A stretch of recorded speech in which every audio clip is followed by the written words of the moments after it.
سلام دوستان، اومدم یه غذای خیلی فوری رو براتون آماده کنم. گوشت چرخ کردم و به این صورت داخل تابه ریختم. یه مقدار کره و پیاز داغ آماده شدم بهش اضافه کردم. نمک، یه مقدار زردچوبه، نمک،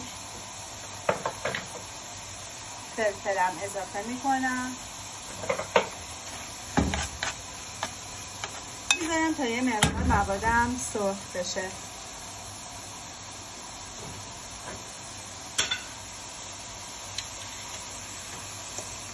اگر دوست داشته باشیم رب گوجم اضافه میکنیم. رب گوجم بهتر هستش که تفت داده بشه. سیب زمینی هامونم من نگینی کوب کردم و داخل روغن دارم سرخش میکنم.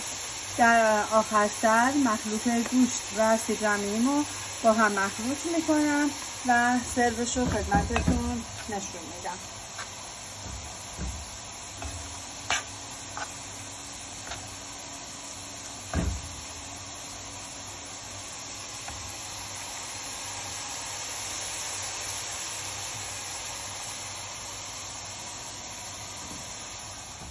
گوشتمون که تفت داده شد به سیب زمینیامون اضافه میکنیم.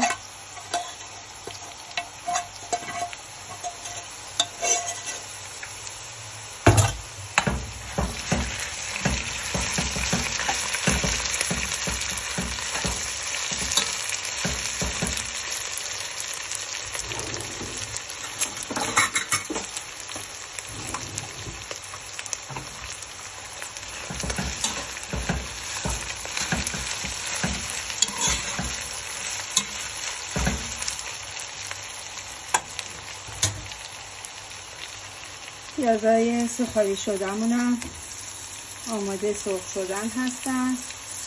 به این صورت سرخ میکنیم.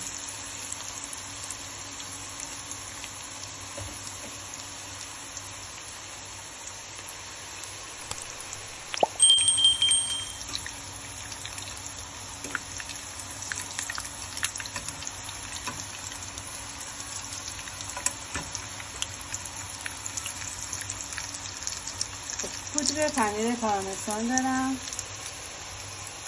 میتونی پنیر پیتزا هم استفاده بکنی. من الان به خاطر خشکم شدنش از پودر پنیر پارمسان استفاده کردم.